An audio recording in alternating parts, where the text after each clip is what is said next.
分头找。那走。木奈，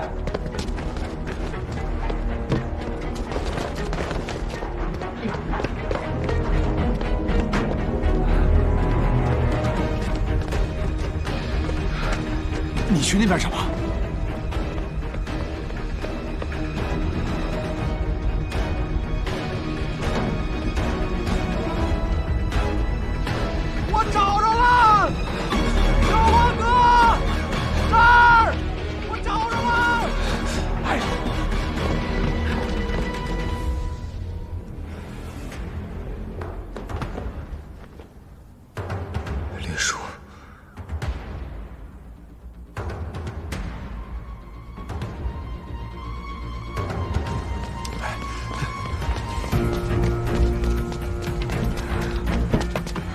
这应该就是最后一块琥珀，你赶紧送回去，这里我来解决。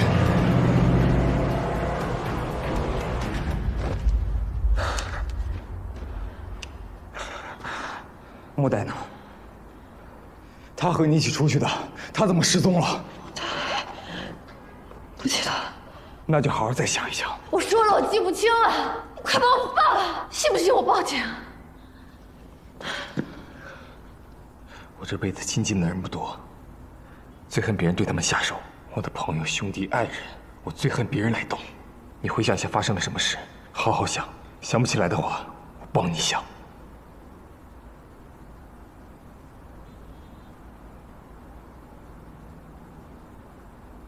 我第一次见你，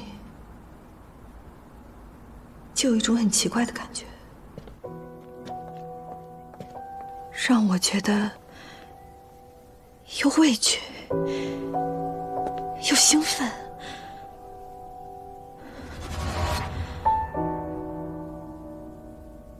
不光是你，还有你的朋友，想躲开，但又想靠近。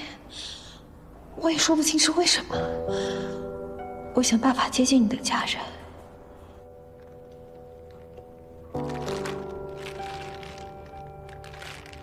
2楼有个房间，我觉得很清静，但是门一直锁着，我进不去啊。这次你们回来，情况又有了新变化，像是有一个声音在一直召唤着我过去。姐姐，2楼不可以。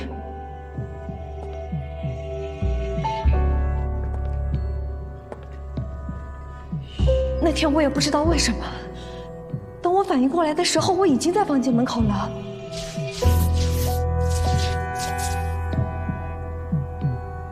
脑袋里却一直想着，想什么？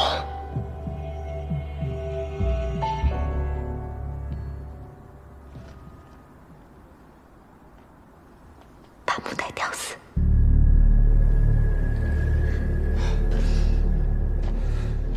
然后呢？ 然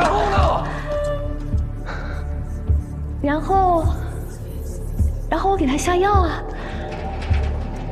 把他带到了这里。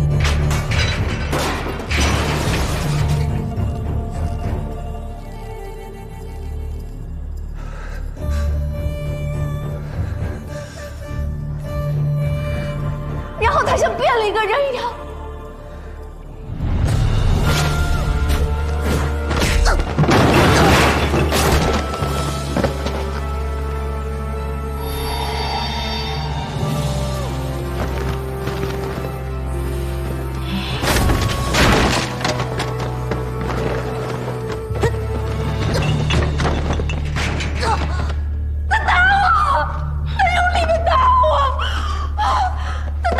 然后呢？然后呢？木代呢？我进不去了，他打我。说明那都是实话。小老板娘医生我肯定会没事的，说不定现在就回家了啊。我去找他。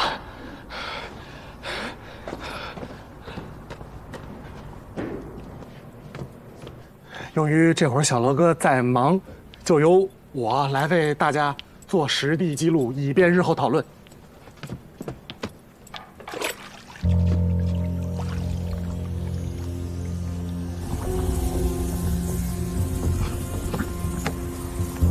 注意了，失恋者出现了。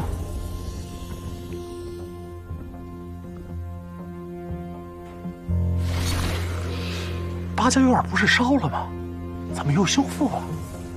被烧的女人怎么也康复了，还过上了幸福的生活。以上就是这次水影所展现出的故事。但是有点奇怪，你这个院儿烧了还能再建，人烧了能跟没事人似的？这故事情节难道是倒叙，从后往前讲的？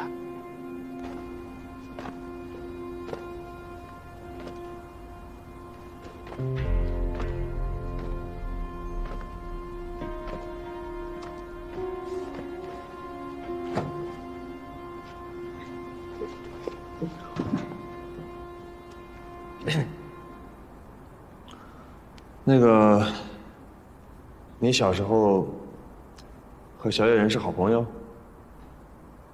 他也配？我去了月亮山，他在山洞里画了很多画，画的都是你母亲带你们俩玩。没错，我妈那时候怕他寂寞，会带我一起上山跟他玩。一个畜生还怕寂寞？你都进山了，就没有陪他玩过？当然不是，我高高兴兴的陪他玩，还教他画画呢。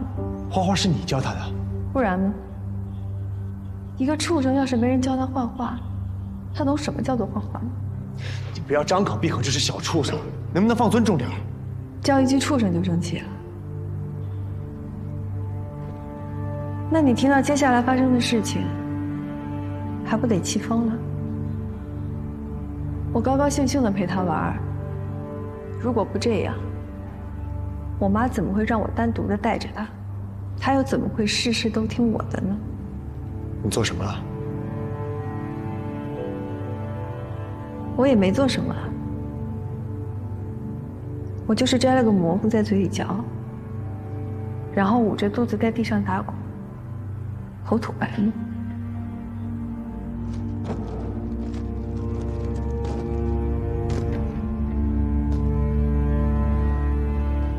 你装中毒啊？然后让他带你去寨子？进来寨子我就好了，我大喊，我大叫，我让村里所有的人都来看你，你真该好好看看他被人砸石头的样子。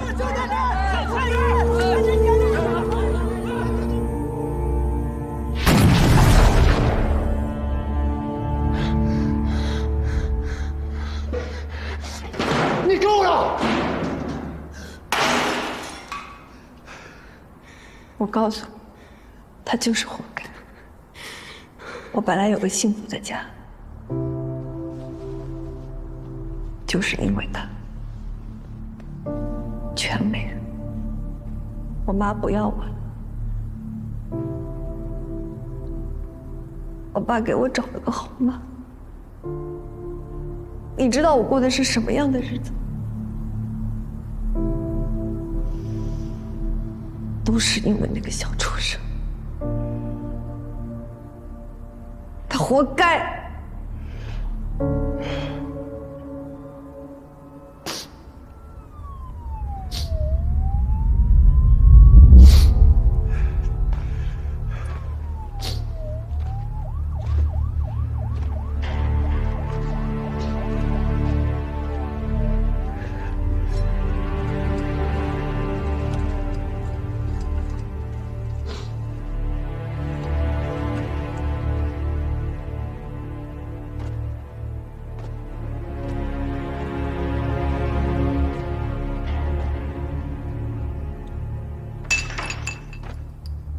连小姐，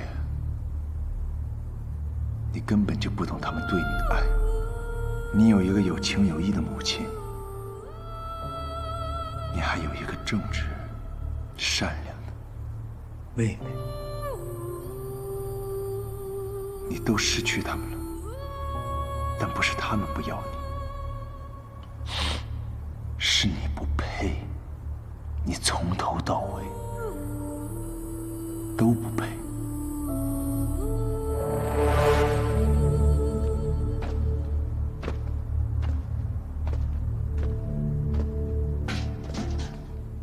对了，刚才嘴里说的小畜生，在我看来，比你更像人。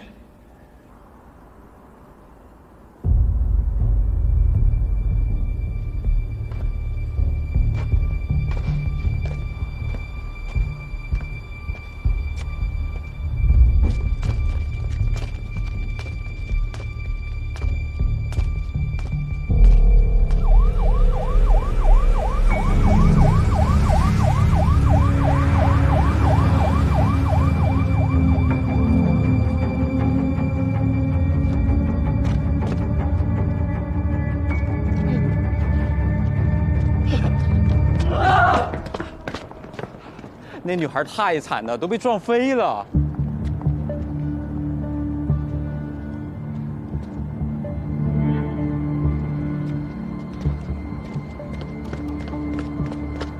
哎呀，这是怎么撞人这么惨啊？警察都来了。哎呦，你看这满地的水渍，怎么敢学？对呀，哎呀，这这么惨，你说这人能活吗？哎，我听别人说这人都撞得血肉模糊了。惨。哎呀，你说他家人知道要多心疼啊！哎呀，你看，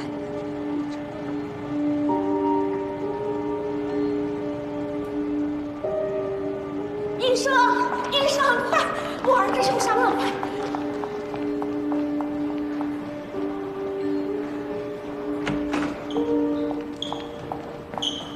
医生，我是家属，他怎么样了？你是家属啊？对，头部有外伤，按 CT 检查未见颅内出血，但是情况不明，带到 ICU 观察。那没事吧？得观察观察。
那个厂的病人呢？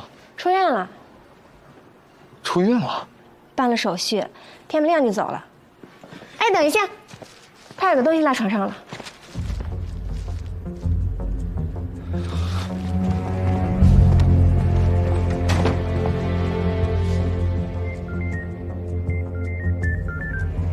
喂，张叔在吗？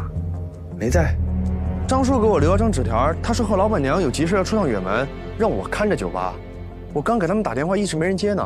好，我去找万福后要消息。喂，喂。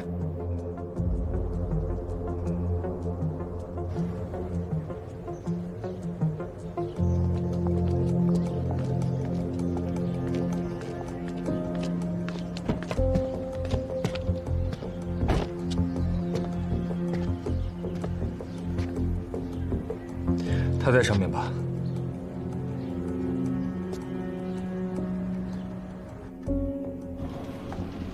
可以让木代在这边再待几天，我们再观察一下。好，我知道了。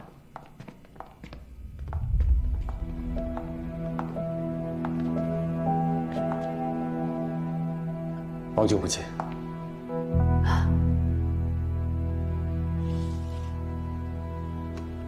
这位何医生是我的老朋友，8年前他还在花城人民医院的时候就跟过木代的案例。8年前，你不知道，或者你把8年前的事情和这位罗先生简单说一下。那年木代15岁，当时我收养木代也有10来年了。他很可爱，性格也很开朗。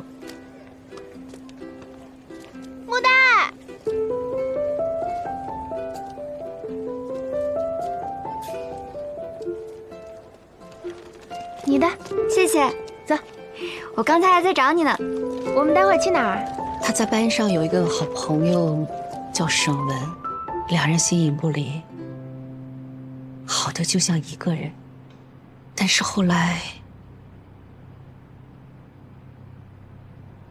出了一件事，他俩放学后会一起去一个补习班，但是有一天晚上到了11点，两人还没有回家，手机也打不通。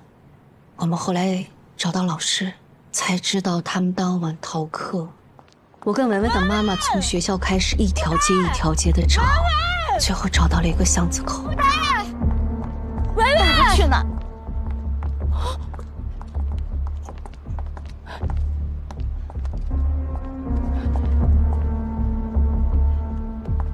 木代的手机。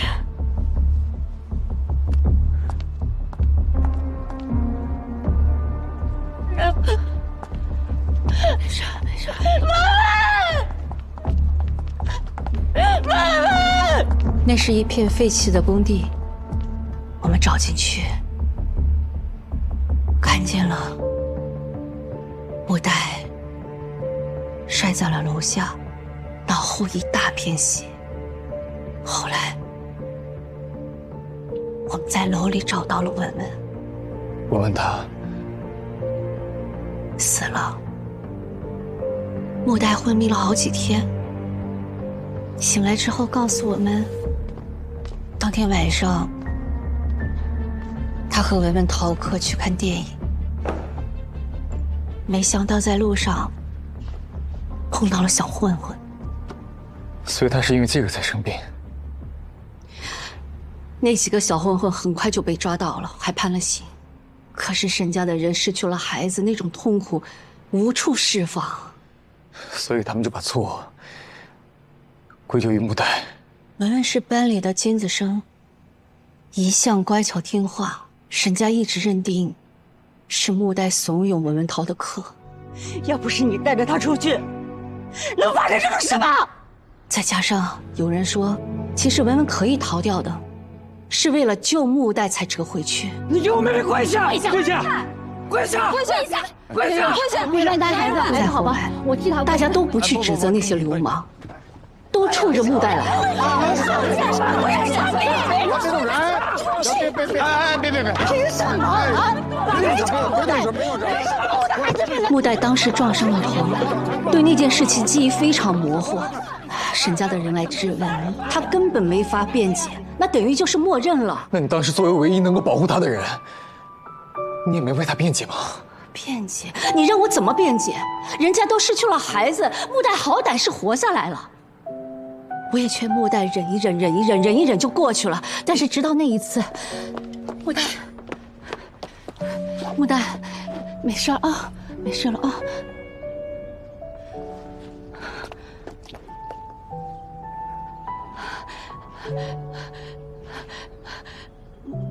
木代，这谁干的？谁干的？这是谁干的？你们也太过分了吧！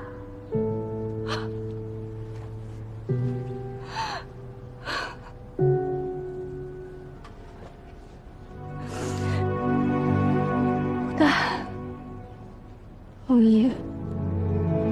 后羿不好，后羿。我还是死了比较好吧。别这么说，没事儿，木代，有后羿在，后羿保护你。直到那个时候，我才意识到，木代精神上出了问题，他变得越来越沉默，跟谁都不太交流。整夜的失眠，我觉得不能再这么下去了，就带着他搬了家，开始到处求医。就是从那时候，我认识了何医生。8年了，何医生一直在跟进这个病例。一直，木代知道吗？木代的病例十分特殊，在我多年的从业经验中都极为罕见。罗先生，我听说你曾经是她的男朋友，现在也是。接下来你看到的和听到的可能会颠覆你对她的认识。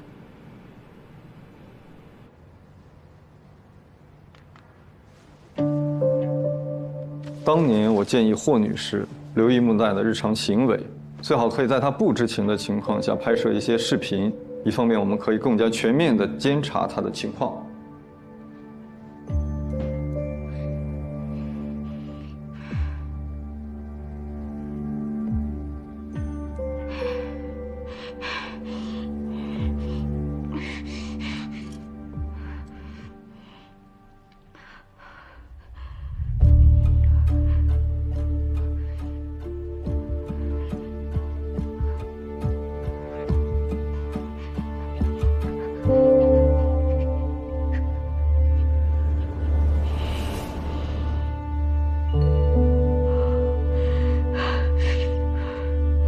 关你什么事儿？这事又不是你杀的人，你也差点死了。好不容易捡回半条命，还要赔进去，哭什么哭？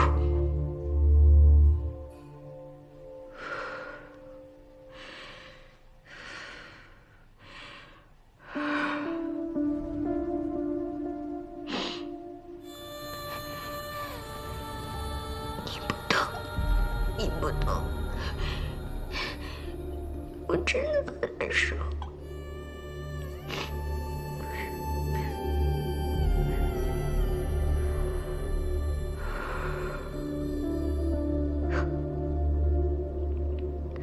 你难受？你难受什么？是你杀的人吗？可是我真的很难受，我很想去死，我很想很想很想。这是我的身体，我的。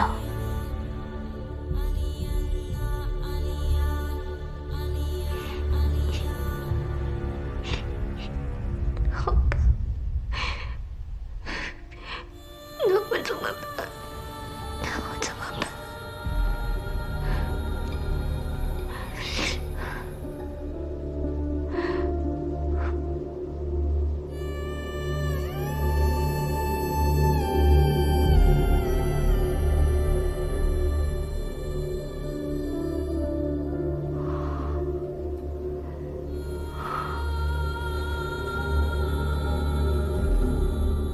那就这样吧。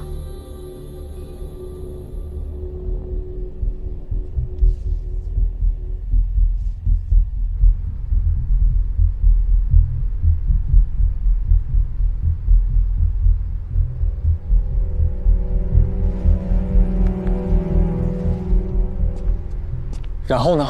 然后他就突然自愈了。治愈？自愈，自己治愈。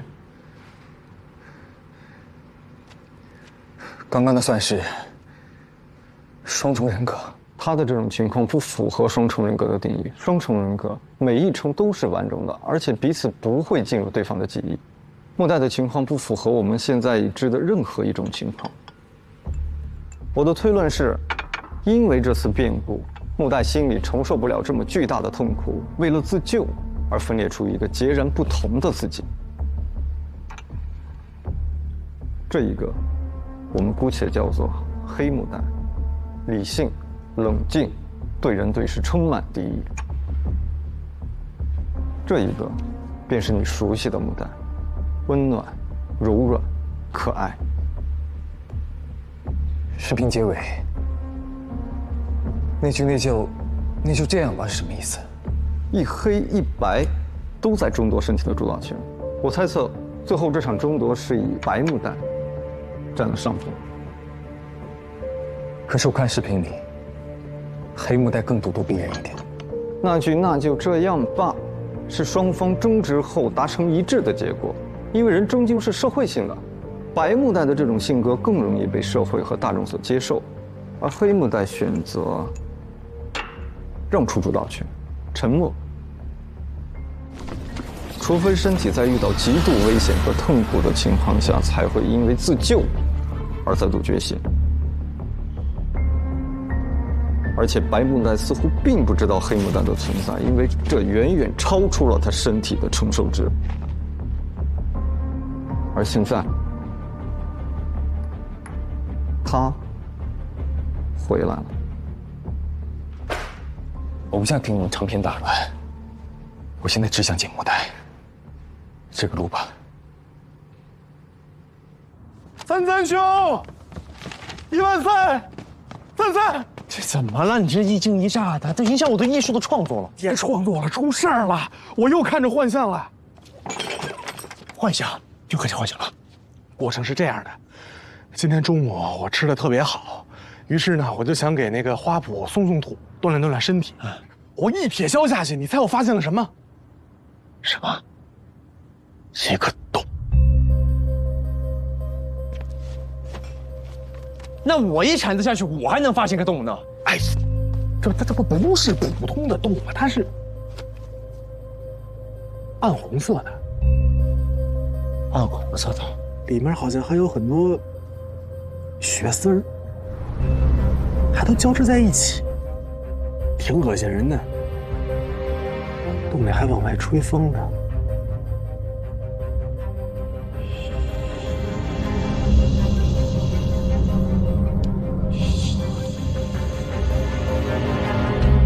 别虚了！你说是不是欣姐又开始出来作妖了？那还能是啥呀？那他们那些个能打的都在，那我们我们俩这小罗哥也真是的，光说找着小师傅了，也不具体说说他什么情况。你说要不趁这个机会，咱们给他打个电话，问问情况，也同步一下咱的信息。对。情况就是这么个情况。知道了，你们保持警惕。我这头完事了，我就回去了。哎，罗润，那个小老板娘没事吧？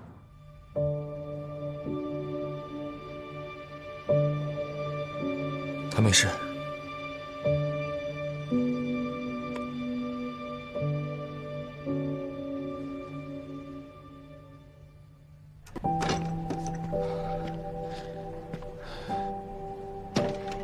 那，擦擦吧。木代在楼下活动时，他喜欢一个人待着。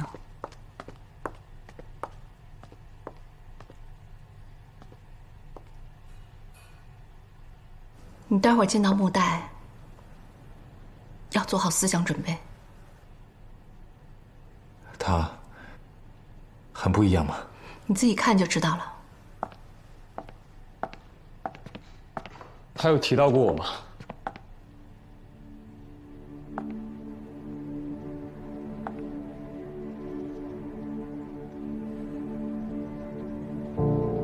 那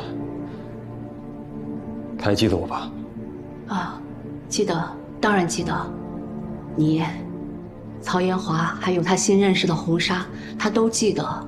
你别忘了，黑木代是可以进入白木代的记忆，只不过感情上会有一些不一样。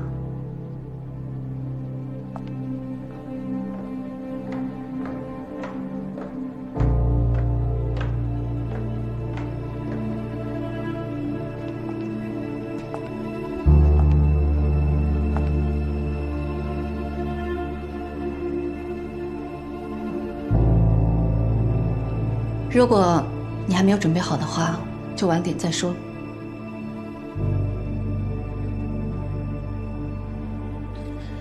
我准备好了。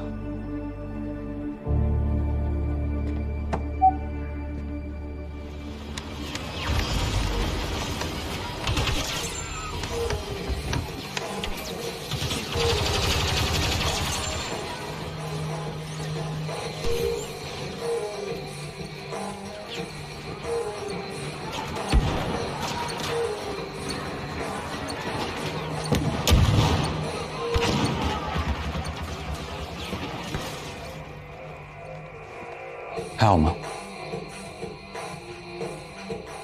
挺好的。有双人模式吗？陪你打一把。我喜欢一个人打。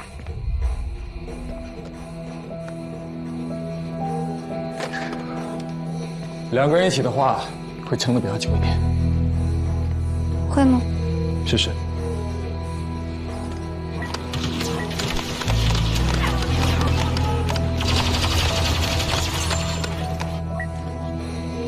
两个人也没什么不同。还没结束呢。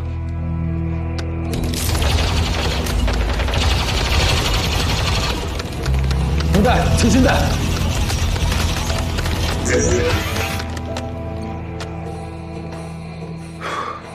这次运气不错，闯过了。不是靠运气，是这次有人和你行对。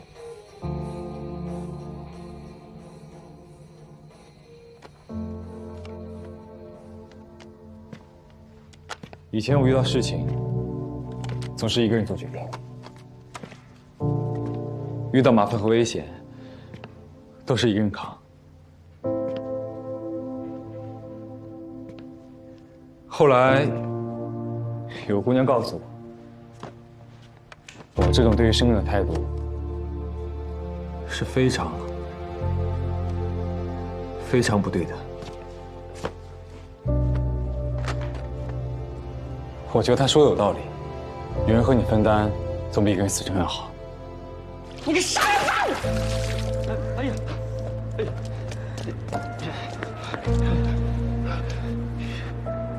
你们干什么？调了之后，是不是觉得咱俩还挺像的？又是同行，原生家庭又半斤八两的。还真是。星星惜星星，此事我应该干一杯。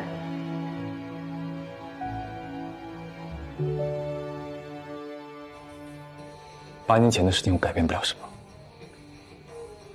但以后我愿意和你一起面对。你凭什么觉得我会需要你啊？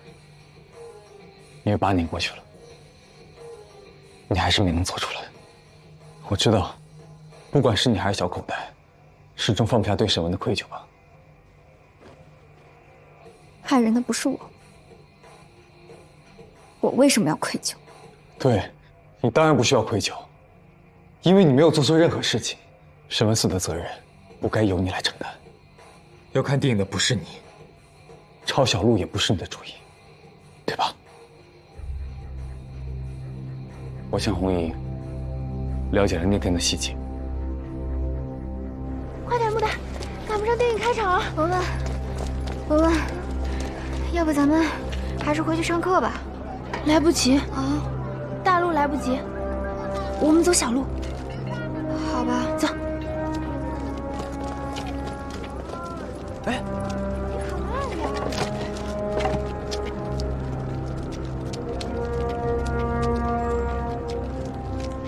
可你出于愧疚，没有做任何辩解。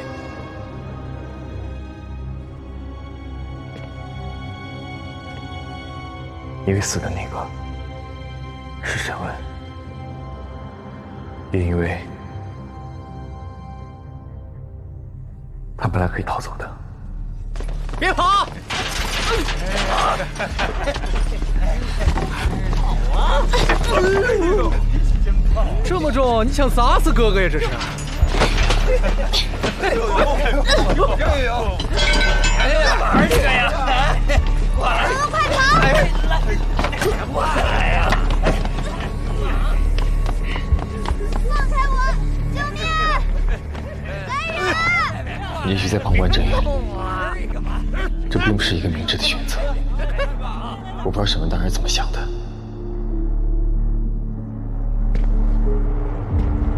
唯一确定的是，他很珍惜这个朋友。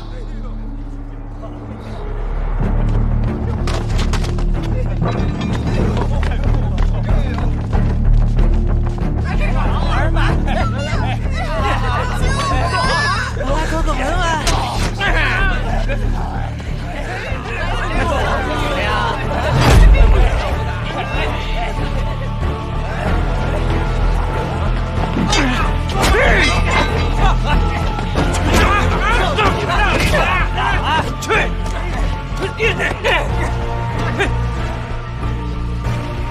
沈家人失去了女儿，但你不该替真正的恶人去承担这一切。你是不是以为这些就是真相？沈家人恨我是对的，没有我，文文不会死。你这话什么意思？激怒那些混混，让他们动了杀心的人，是我。可是霍子红说，你当天撞伤了脑袋，事后的你都不记得了。他是记不清了，可我不是他。所以，当时被拖上露台的那个人是你。你还不算太笨了。他那么弱，把自己过得一团糟，哪经得起这么可怕的局面？还得是我，必须是我。所以黑幕的爱不是文文出事后才出现的，而是……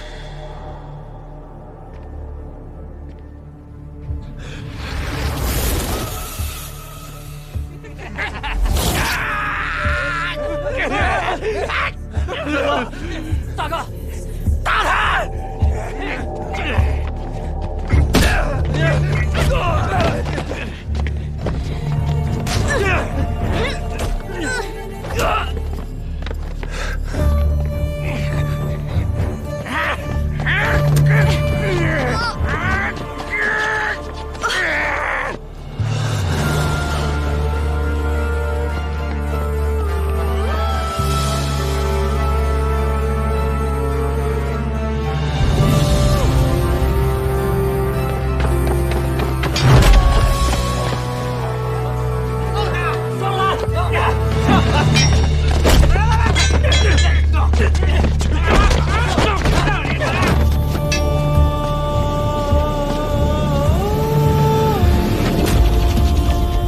现在还觉得自己很了解我吗？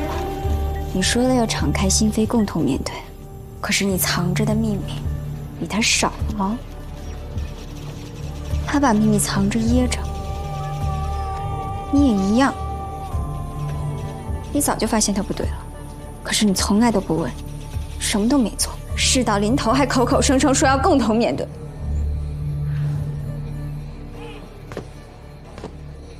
你不觉得自己可笑吗？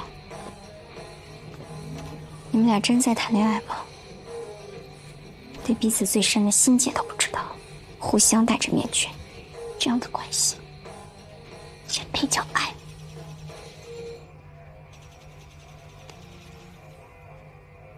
还戴着？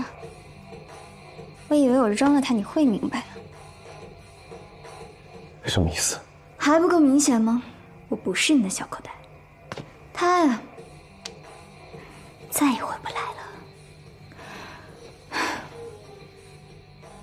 干脆点儿，一拍两散，别为难别人，也别折磨自己。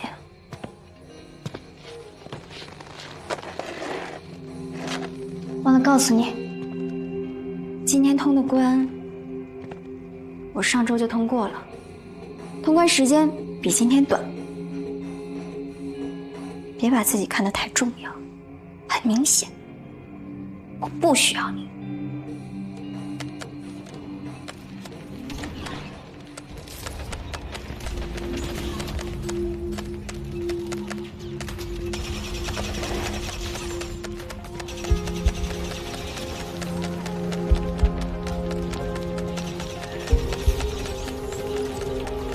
也许你说的对，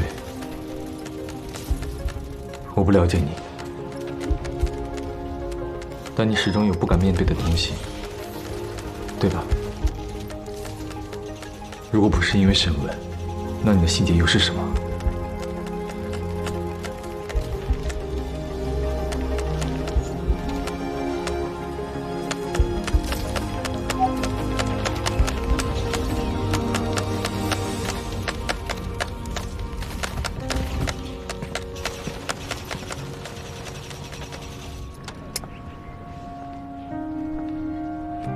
我先回去处理点事情，有什么需要帮忙的，或者木乃有什么事情，就打给我。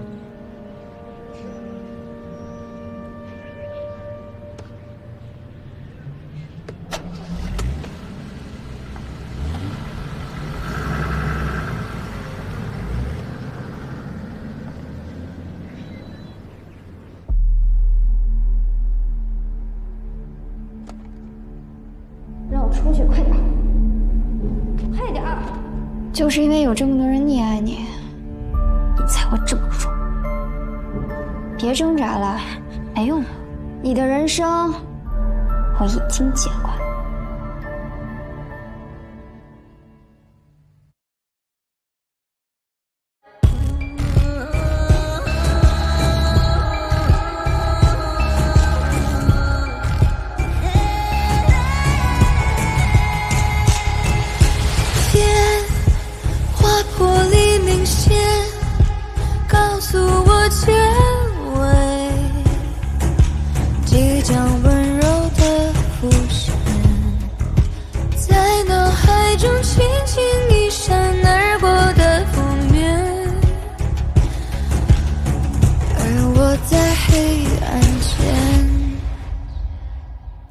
人的皱褶分两面，一面是注意，一面在等你。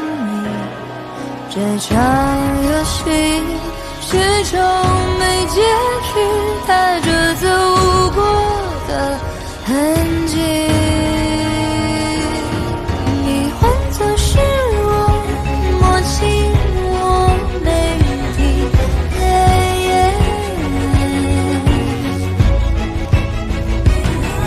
我变成是你，感受你每一个呼吸，然后继续渐行天，划破黎明线，告诉我结尾，即将温柔的浮现，在脑海中轻轻一闪而过的负面，而我在黑暗间划破黎明线，告诉我结尾，即将温柔的浮现，在脑海中轻轻一闪而过的负面，而我在黑暗间。